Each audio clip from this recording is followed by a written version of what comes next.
Yeah, so before we start here, I built this 16 months ago, edited footage 8 to 10 months ago, and then I forgot.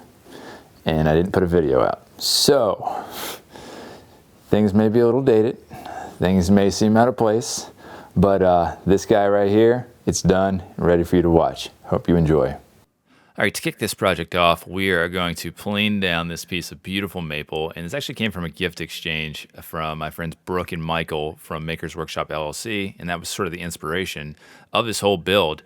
So what I'm doing now is I'm ripping up a piece of MDF, and I'm making a template for these legs, of course, so I can make them again and to make my life much easier. So cut the template on the bandsaw. Now I'm tracing it on these pieces of maple, and if you notice here, I'm taking the legs and I'm not attaching them directly. I want to cut them up separately because if I just cut the whole shape out, there's a good chance that there would be a failure and these legs would snap off at one point. So you want to cut them separately, and then you start cutting these leg rails as well. So bandsaw is great for this. You can also use a jigsaw. You can use a table saw. Anything that you can line up your cuts, just go for it. I try to make them real simple angles here, and you can find all the plans here on lazyguydiy.com. So I'm going to cut this up here.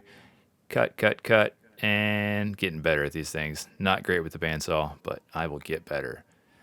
Now we're going to cut up the legs, and these are just the little pieces here. I'll do a couple cuts, and I'll go and clean these up as well. They don't need to be perfect on the bandsaw or whatever you cut them with to start, but in their final form, you want them to be the exact same size and width and everything else, because obviously you don't want your table to be wobbling because you have different length legs, different height, whatever else there. So get a good cut, make it right, clean it up, and go from there.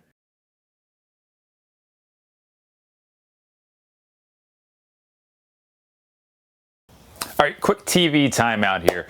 What I have to do is I need to take these legs here and attach it to this base. There's a couple different ways I can do it. I can do dowels, I can go right in there. You can use pocket holes. If you're doing something, you can just plug them up afterwards. I don't have a ton of room on here, but what I'm gonna do, and I'm gonna invite the haters on this, is I did buy a domino. I'm gonna use a domino on this. You don't need to use it. This is the result of me expanding my workshop and then being able to upgrade. So you don't need to use a domino. Domino haters, come at me. But basically, I'm gonna use it because this is going to go into my house. This makes it a little bit easier for me and speeds along my process. But like I said, you've seen it in a bunch of other of my videos. You can just use dowels. You can drill holes. You can drill holes in this as well. Line them up, tap them in, glue them up. You're good to go. So don't hate on the domino. I'm going to use it, but you can do your other stuff. Back to your normal programming. And back to the dreaded domino. No, really, the reason why we're doing a Morrison tenon on here and not one solid piece for the legs, like I mentioned, is it's just a failure point, and these little legs would snap right off if somebody was sitting on this bench. If it was for a customer and it broke, I would feel terrible. It's for my family, so if it breaks, they'll just make fun of me. But we're going to glue it up here, and we're going to attach everything. I'm using my Bessie clamps, and these little attachments here to the Revos are great, because you'll see here in a second they angle, and for legs like these, it is a perfect fit. I had an extra little clamp on the side as well, just because I had a little bit of sliding because a little too much glue on there. It happens. After everything dries and sanded up, I hit it with a round over bit with the router, just on the outside edges, not the top and not the bottom of the feet. And the legs are done. So now on to the top rail that kind of holds the cushion in place on this bench. I'm cutting as straight as possible on the bandsaw here just to get everything going. Could have done this on my table saw as well, but now I'm going to just trim this piece up. I'm going to get it all straight and ready on all four sides. And I apologize for this next little bit, but I got a slider from my camera, and I went to make some really cool shots. So should we sit back and just let this pimp right now?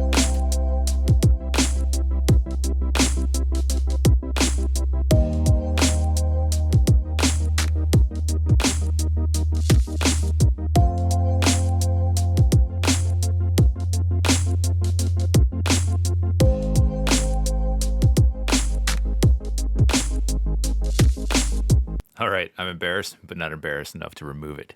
So using these little sleds here to finish up the rest of this build for the top, assemble it all together, sand it up, glue it up, clamp it up, and then hit it with the round over.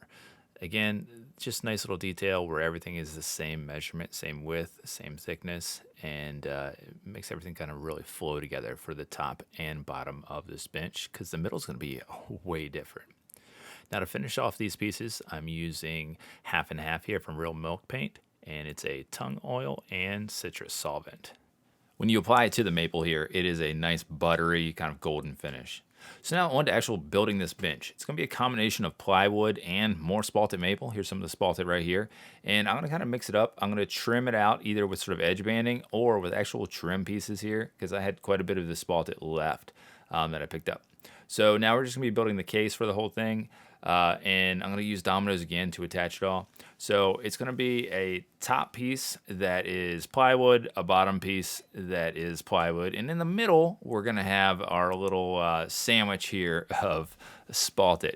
So it's going to go around the sides and it's going to go around the middle here. So these are actually going to be the door fronts that you're going to see right here. I'm going to assemble it. I'm going to glue it up, tap everything together, and then on the sides I got kind of a crazy idea to do sort of an angle, and really kind of flows with the feel of the whole thing and really showcases like just the movement and the spalting as well. Has a really cool look to it.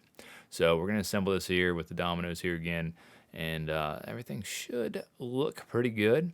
This is just an example here. This is just going to be for the top also, but what I'm doing with the edge banding. So I just cut a really thin strip of the spalted maple, and you get kind of that nice color finish on there, but I'm just going to glue these on, clamp them on, and then trim any excess. And here's the trim I'm doing for the actual top and the bottom. The top piece and the bottom piece are going to be the exact same size. You already saw the bottom one go on before with the legs, and so I trimmed that one out as well. And these just go right in with the dominoes. I mitered them. You're going to see a shot a little later. A little bit of gap in the miter, but that's okay. I cleaned it up with a little sawdust and a little wood glue, and just stained just fine. All right, so these are going to be the side pieces here. And like I said, the panels, it's going to be angled. So I had to trace things up and get it to the right look. And then I just used my sliding miter here. Had enough reach on it that I was able to cut these. I could do it on table saw with that jig I had before with the slider, just angle it. And this just worked out fine. So you can see there's my piece. And then I'm going to have a top piece as well. That'll cut here in a second. Here comes the top pieces of the plywood. Everything's looking good. I'm going to cut one more piece here, coming right at you. Watch your eyes, watch the sawdust. I know this looks scary, but actually it's not as terrible of an angle when you see it, just with the camera it is. So I domino everything up here again. Again, you can just glue it up, or you can use dowels if you want it. You can do pocket holes on the other side. Here's my paint job. I just did a good tape job on it, and I didn't have to worry about, I probably should have painted it ahead of time before I attached the pieces, but hey, good tape job, good paint job, you're good to go. This is just me cutting more of those little pieces I'm trimming out with, sort of like an edge banding. So just tiny little pieces, and I glue them on and clamp them on, just make sure they're the same thickness. But all around all the outer edges, like I would with any sort of plywood, I want to cover that up so it's not showing. So those are just how we edge band them, and I keep adding them to all the pieces after I do it. It actually got me in trouble a little later with putting the doors on where I cut a little too much. But as you see, you can see one of the panels there on the right. That's a side panel. And then here's the second one going together right now. So looks pretty good. I did have a little gap on some of these, but again, with a little bit of sawdust and a little bit of wood glue, it all came together pretty well. And actually, since it's sawdust from the project, it took the stain the same way as well, or the finish up there, the half and half. So tap this one in place, and this doors look pretty good, other than the trimming here on the side that I'll have to do. We're all about the base next, and I basically just attached everything with screws. I just did a little drill set here, glue it up, and this is actually going to be the top. So I lied, it's not the base, sorry. This is where the cushion's going to go on. So you can see I have it trimmed out on there, and there goes a spider or a bug. I don't know what's going on. But I get this in place here. I put the glue on, I clamp it up, I adjust everything where it needs to go, and then I just drive some screws down from underneath of it here. You're not going to see them. Holds everything down tight. I'm doing the same thing on the base as well. So now we are finally all about that base. So we're going to attach the legs, and just the same way. We'll glue them on, we'll clamp it up, and then we'll screw from the other side here, and we can patch those on the inside afterwards. So, but man, I love how these legs look out. They're nice and chunky. Man, to spalt it, when you see some of the other ones too, the spalting looks great. So for the actual plywood carcass here, I did dominoes again. Again, you don't have to. Whatever method you want to. On the side pieces, I did not do dominoes because everything's going to be attached on the top also. So those attached into the solid back piece there. I put a little wood glue on, dominoes here on the back. I could have put them on the sides. I just chose not to. I just glued it down, clamped it up, and everything actually held pretty solid here. As you see, tap it into place, and it looked pretty good. Clamp it up, let it dry. You see I trimmed out the edges there again where the plywood would be showing. So here's my front piece. That's going to be my doors. Trim it up. And guess what? We're going to edge band them out again with a little more of that Spalted. So pretty much cover these whole things. I probably could have mitered them, but I didn't plan ahead. All right, so I'm going to put a little piece here in the middle, and this is just a support. So if somebody's sitting in the middle, you don't want them to have this thing bend or bow or anything, but also it's a good stop here for the doors. So I'm using Craig's hardware jig here that's good for installing hinges. It's perfect for it. So if you're doing soft close or whatever else, it cuts a hole. And make sure you put these the right direction. I put them the wrong direction. So I need to add some new screw holes here because after I first installed these and tried to install it, they went backwards. So I'll patch those holes. No one will know.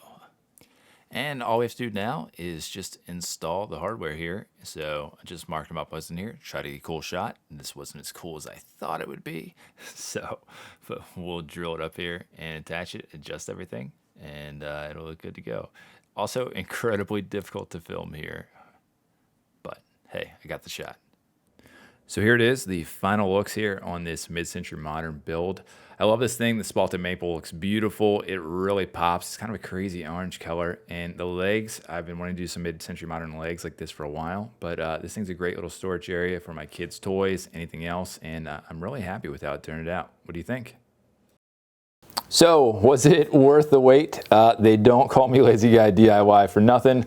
Honestly, a lot's happened. We're actually not even living in this house anymore. This is one of the last videos I will ever film in this house with my shop. And as I set up a new shop and get everything going, there's gonna be a ton more content. That's why there's been a little bit of a delay recently, but more stuff like this. I'll put some plans up also on my website, so make sure you visit lazyguydiy.com. Check me everywhere else, and make sure you subscribe because new videos are coming. Thanks guys, hope you enjoyed it.